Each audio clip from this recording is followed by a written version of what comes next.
porque naquela noite passarei pela terra do Egito e ferirei na terra do Egito todos os primogênitos, desde os homens até os animais, executarei juízo sobre todos os deuses do Egito. Eu sou o Senhor. O sangue vos será por sinal nas casas em que estiverdes. Quando eu vir o sangue, passarei por vós, e não haverá entre vós praga destruidora, quando eu ferir a terra do Egito. Esse dia vos será por memorial, e o celebrareis como solenidade ao Senhor nas vossas gerações, e celebrareis por estatuto perpétuo. Até aí. Pode se assentar. Para a gente poder entender um pouco, irmãos, eu vou ter que fazer uma pequena explanação. Preste bem atenção para você entender realmente qual é o significado da Páscoa. Nós sabemos que no tempo de Abraão, pouco depois, da sua geração, houve uma grande fome na terra onde eles habitavam. E eles foram obrigados a partir dali para o Egito, tá? E nessa época o governador era justamente José. E José comandava ali todo Israel, todo o Egito. E ele trouxe toda a sua família, e junto com a sua família depois vieram todos os povos. Porque havia muita fome lá em Judá. E eles vieram, né, para ficar juntamente com José e ali morarem por algum tempo. E por fim acabaram ficando por ali e se tornaram escravos do Egito. E por muito tempo, aproximadamente um pouco mais de 400 anos, eles ficaram escravos ali no Egito. E ficar escravo no Egito é você, né, não ter liberdade para fazer absolutamente nada. Tanto que nós vemos no decorrer dessa história, que eles não podiam, muito menos, né, adorar ao Deus vivo e poderoso. Então eles foram ficando ali, foram passando, né, por décadas e mais décadas, e ali foram ficando e foram se esquecendo um pouco, né, de quem era o seu Deus, né, e de que eles eram um povo livre, e não precisavam estar escravos ali. E um determinado grupo de pessoas começou a orar a Deus, e questionando Deus sobre esta escravidão. Tá? E quando nós falamos de escravidão, irmãos, eu quero que você já vai trazendo para o teu coração, para alguma área em que você é escravo ainda. A área do vício, a área da prostituição, a área da bebida, alguma área que te prende. Porque tem pessoas que aparentemente são livres, mas tem sempre alguma coisa escravizando a vida delas. Tá? E chegou num ponto que Deus ouviu o lamento deste povo. Repita comigo, Deus ouviu o lamento do povo. E Deus levanta um homem chamado Moisés. E Moisés estava apacentando, né, o gado, as ovelhas de seu sogro, e ele viu uma sarça ardente, uma sarça queimando no meio do dia. E ele se aproximou, e ali Deus teve um encontro com ele. Repita comigo, Deus teve um encontro com ele. E Deus começou a falar com ele naquele momento, e falar para ele daquilo que Deus tinha como propósito na vida dele, que era justamente tirar aquele povo da escravidão. Tá? Ali nós sabemos que teve um momento de relutância, de resistência da parte de Moisés, dizendo, por exemplo, que ele era duro de boca. Né? Alguns estudos falam que ele era até um pouco gago, ele tinha dificuldade em falar. Né? Como que ele ia chegar diante de Faraó e pedir para o povo ser liberto? Né? E Deus falou assim, quem fez a boca do homem? Né? Dizendo para ele assim, você vai, e eu vou te capacitar para isso. Junto vou mandar o teu irmão Arão. Então, se precisar, Arão também fala. Mas não é por causa disso que você vai deixar de fazer aquilo que eu estou te pedindo. E ele foi em direção ao Egito. Nós sabemos toda a história de Moisés, que ele lá atrás ele foi criado no Egito, né, como príncipe. Depois teve aquela questão do assassinato, ele fugiu. Deus trabalhou um tempo dele no Egito, trabalhou um tempo dele fora do Egito, e agora pede para ele voltar. Então, o que nós entendemos? Que tudo que nós passamos na vida tem um propósito. Sejam coisas boas ou coisas ruins. Repita comigo. Tudo diante de Deus tem um propósito. Então, presta atenção. O teu passado vai servir como uma alavanca para o teu futuro. Entenda isso. Deus é aquele que faz as coisas extraordinariamente, né? Às vezes nós não entendemos, mas, né, se Deus te escolheu, Ele tem um grande propósito também na tua vida. E ele foi falar lá com o faraó. E todos nós sabemos da história das 10 pragas. Quem se lembra das 10 pragas? Né? E Moisés falou assim, faraó, liberta meu povo. E o próprio Deus quebrantava o coração de faraó, e depois endurecia, o próprio Deus endurecia. E Deus tinha um propósito também de mostrar que Ele era Deus. Então, quando o faraó falava assim, eu vou libertar o povo, e ele não libertava, Deus mandava uma praga. E assim foi a segunda praga, a terceira praga, na quarta praga, na quinta praga, na sexta praga. Moisés ia falar com ele liberava o povo, ao mesmo tempo ele não deixava o povo sair. E assim foi até a nona praga. Quando chegou na 10ª praga, era a praga da morte dos primogênitos. Deus tinha um propósito na morte desses primogênitos. Inclusive, Faraó tinha o seu filho, que provavelmente iria herdar o reino. E Deus envia a 10ª praga, a derradeira. Mas antes de Deus mandar esta praga, nós vemos aqui que Deus, quando Ele vai fazer a instituição da Páscoa, e antes de mandar essa última praga, Deus chama ao povo e fala com eles, através de Moisés. Fala para o povo. Eu vou enviar o anjo da morte. E esse anjo da morte, ele vai passar, e onde tiver um primogênito, esse primogênito morrerá. Deus falando, né, para o povo. Então, para que vocês sejam protegidos, repita comigo, protegidos. Eu vou orientar vocês aquilo que vocês têm que fazer. E ele fala aqui, vocês vão separar um carneiro para cada família. Como que é esse carneiro? Né? Tem que ser o primogênito. Esse carneiro tinha que ser da criação, o primeiro que nasceu. Como que deveria ser esse carneiro? Sem mácula, sem defeito nenhum, sem problema algum. Tinha que ser perfeito. Tá? Tinha que ser um cordeiro ou um cabrito perfeito. Não podia ter doença nenhuma, senão para Deus não tinha sentido.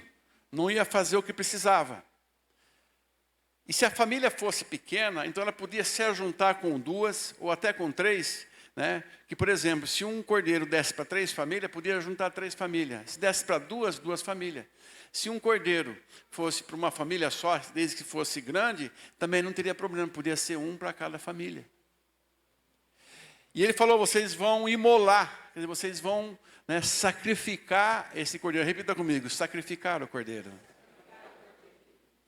E eles assim o fizeram.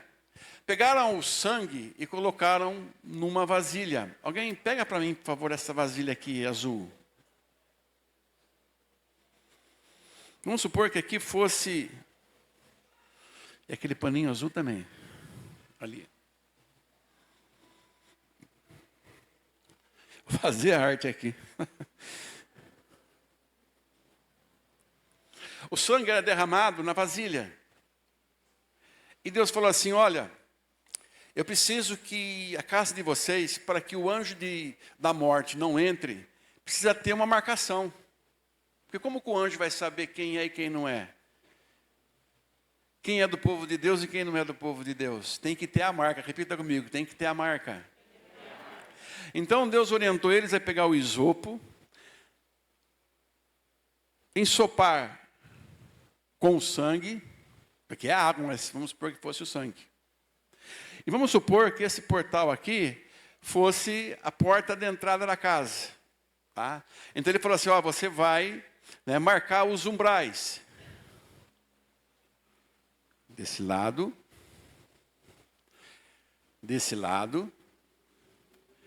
com sangue. E também, né, a verga essa parte de cima. Então estava marcado os 2 umbrais e a verga. E ali tinha um sinal. Amém? Um sinal, que era vermelho. Deixa eu pôr isso aqui para lá, senão eu vou fazer a arte aqui. Põe lá para mim.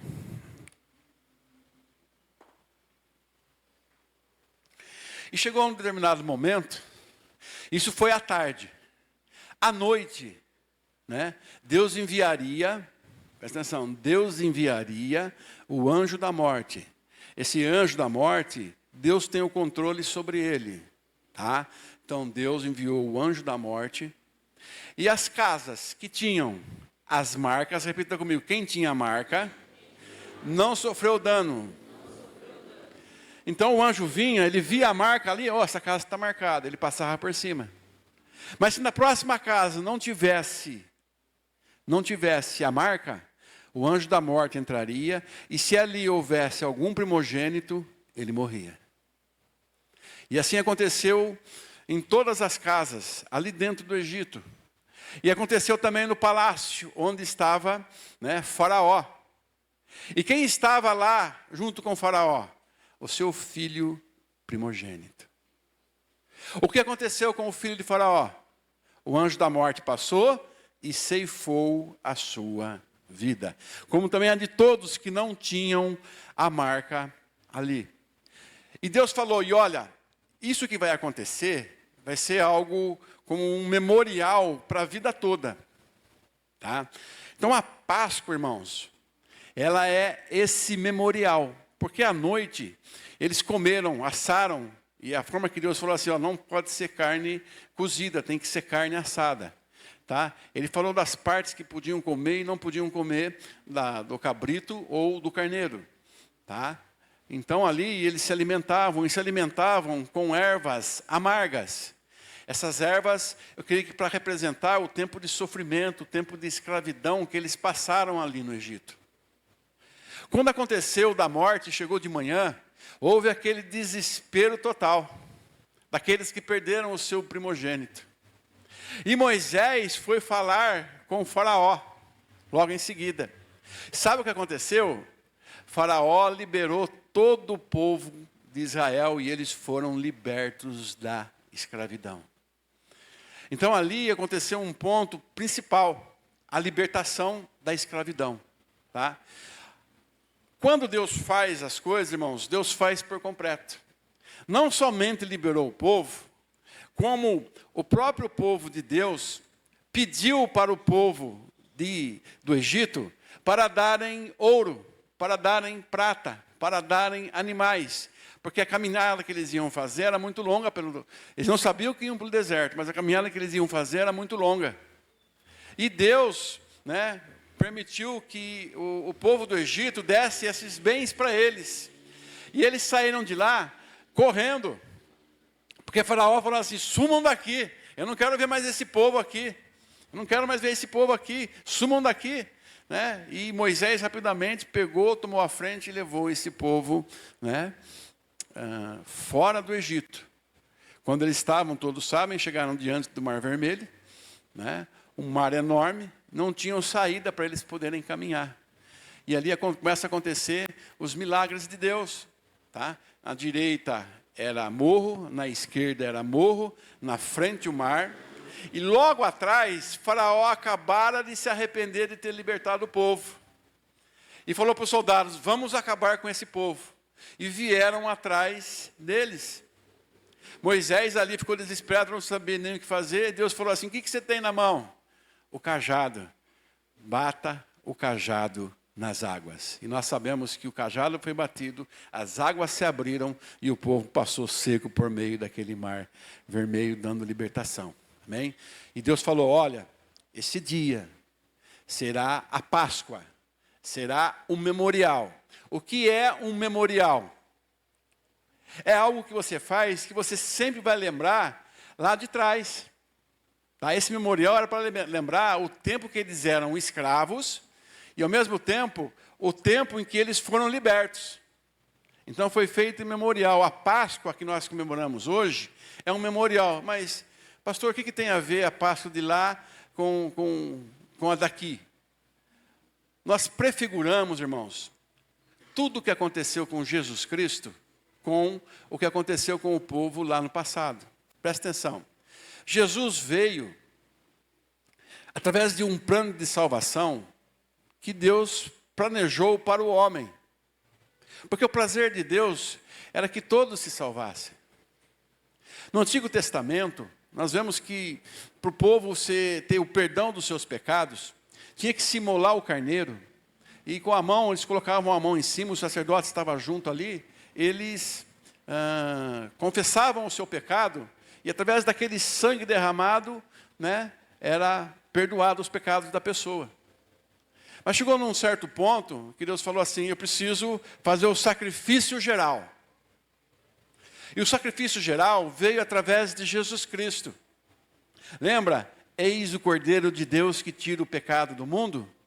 Então Jesus veio no meio de salvação, do plano de Deus, para poder remir toda a humanidade.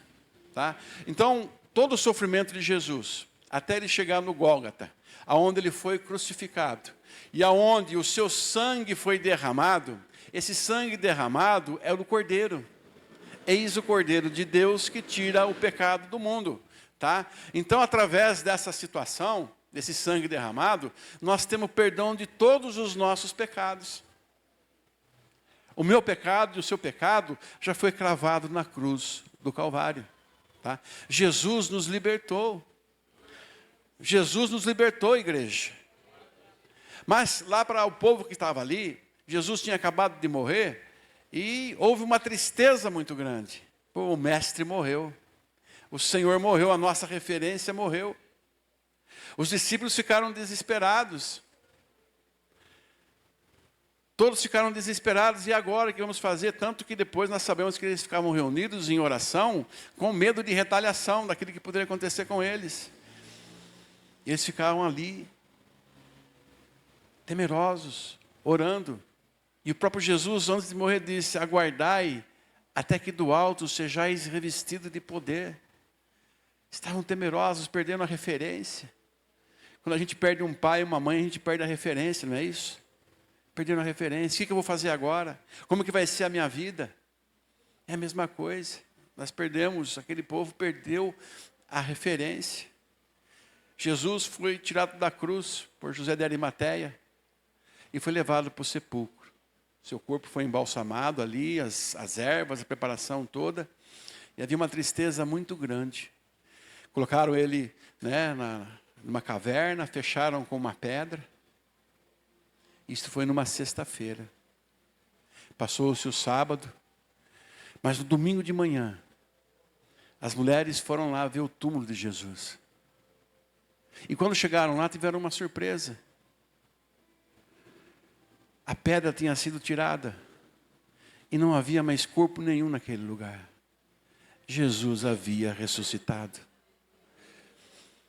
E Jesus, irmãos, é aquele que tem o poder de restaurar a minha vida e a tua vida. Aquele sangue que prefigurava lá atrás a proteção para não morrer a família toda, é o mesmo sangue que Jesus derramou, que protege a minha e a tua vida. O sangue de Jesus tem poder na minha e na tua vida. Estamos hoje protegidos, mas para isso nós precisamos dar um passo em direção a Jesus Cristo. A única coisa que Deus respeita em todo o ministério, que Ele não faz, é invadir a tua privacidade. Jesus não invade a privacidade de ninguém. Não é igual Satanás que vai entrando com os dois pés e vai bagunçando, e vai fazendo, e vai matando, vai destruindo, e vai arrebentando com tudo. Deus respeita o teu livre-arbítrio.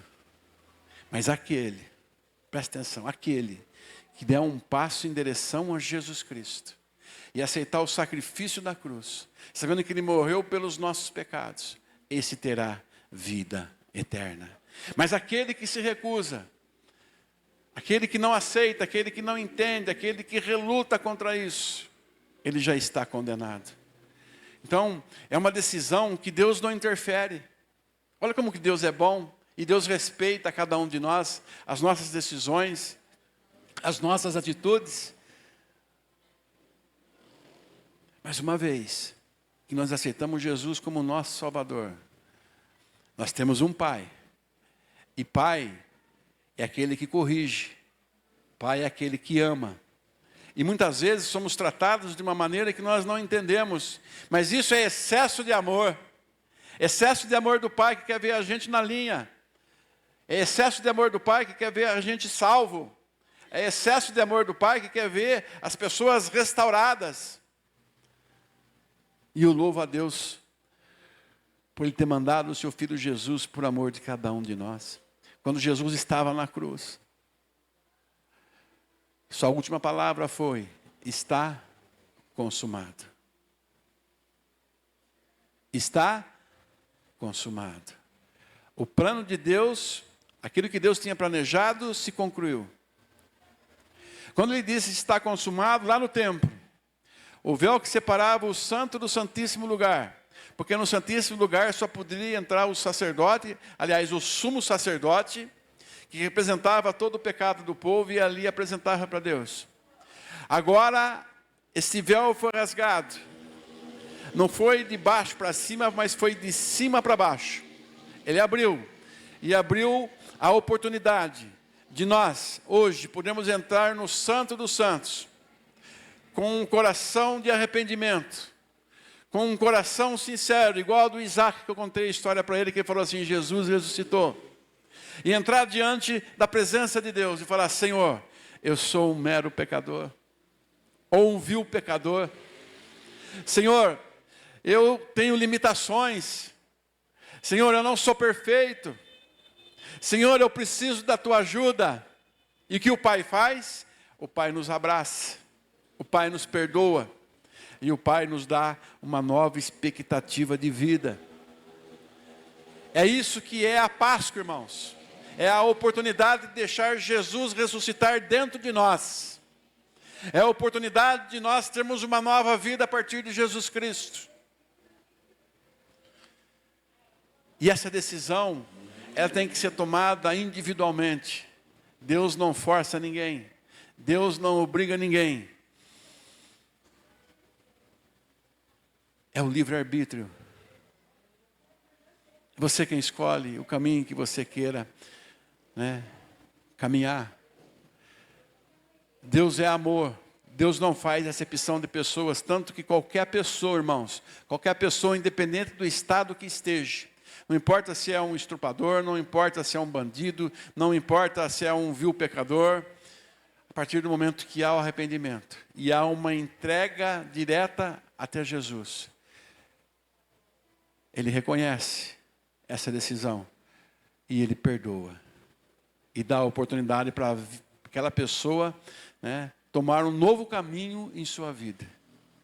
E eu quero dizer para você que naquele domingo de manhã, Jesus ressuscitou. E Ele está aqui na presença do Espírito Santo de Deus para nos abençoar, para nos orientar, para nos guardar. Aleluia! Louvado seja o nome do Senhor. Então isso é Páscoa. E esse memorial, igual hoje nós... Quem comeu chocolate hoje? Ah, vocês estão mentindo. Quem comeu chocolate? Todo mundo comeu? Quem não comeu chocolate hoje? Nossa, não sobrou nem um chocolatinho para eles aí? Jesus amado. Então a Páscoa, irmãos, não é esse chocolate que você vai comer. A Páscoa não é, né, o bacalhau que você fez hoje. Não é o churrasco que você fez hoje. A Páscoa é a ressurreição de Cristo. É a oportunidade que Ele nos dá diante deste memorial, de sempre lembrarmos da escravidão que era o povo e que houve uma libertação. É o êxodo, é a saída. Jesus Cristo é a única saída. As pessoas podem procurar fulano, cicrano, instituições, podem procurar religiões, religião não salva ninguém.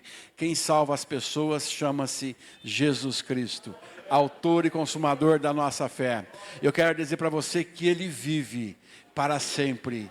Ele vive e está aqui na presença do Espírito Santo de Deus. E eu quero nessa noite, eu não poderia deixar de fazer esse apelo. Se tem alguém aqui no nosso meio que gostaria de experimentar este Jesus, alguém que precisa ter uma mudança de vida, Alguém que já cansou de caminhar com as suas próprias pernas e lutar com as suas próprias forças. Alguém que já perdeu a esperança. Alguém que está triste. Alguém que tem um vazio dentro do seu coração. Eu quero dizer que Jesus vive e Ele está aqui. E se você quiser dar um passo em direção a Jesus, não por força, nem por violência, mas pelo Espírito Santo de Deus. Porque quem convence o homem, irmãos, não é o pastor, é o Espírito Santo. Ele convence o homem do pecado, do juízo e da justiça de Deus. Então, se você quiser aceitar este Jesus, eu quero abrir um leque de oportunidades. E as oportunidades, irmãos, elas são assim, elas vêm e ao mesmo tempo elas vão embora.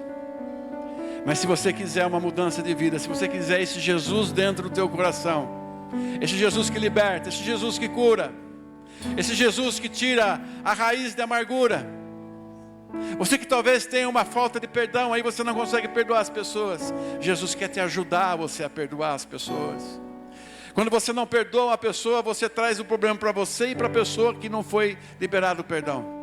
Vocês não crescem, vocês não vivem, vocês estão amarrados. Como eu disse, vocês estão escravizados em uma área da vida de vocês. E vocês precisam de Jesus. Ele é o único. Ele é o único que pode tirar esse sentimento de dentro do teu coração. Então eu gostaria de fazer esse apelo. Enquanto nós vamos louvar ao Senhor com um cântico, apaga as luzes para mim aqui da frente. Feche teus olhos. Se você sentir no teu coração, assim, Senhor, eu quero uma nova oportunidade na minha vida. Não se importe com as pessoas que estão aqui, irmãos. É individual, a salvação ela é individual. Então você vem, e eu quero fazer a oração da fé com você. E Jesus quer fazer uma grande obra na tua vida. E Ele vai fazer. E você acaba de receber a bênção de Deus, amém? Você está saindo daqui abençoado. E não deixa o inimigo tentar tirar aquilo que Deus já colocou no teu coração, que é a bênção dele, amém? Os aniversariantes, rapidinho.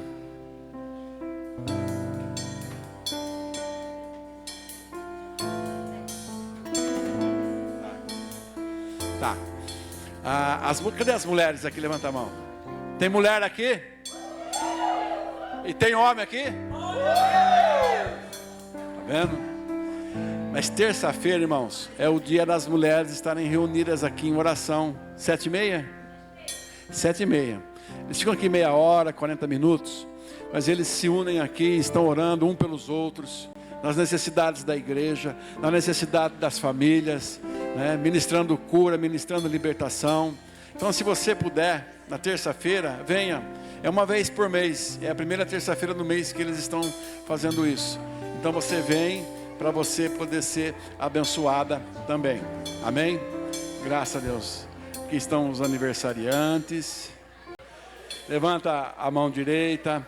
Que o amor de Deus Pai, a graça de Deus Filho, a comunhão e a consolação do Santo Espírito esteja com você. Uma feliz Páscoa. Viva a ressurreição de Jesus Cristo. Vão em paz e que o Senhor vos abençoe. Amém. Dá um abraço no teu irmão e pede um pedacinho de chocolate para ele.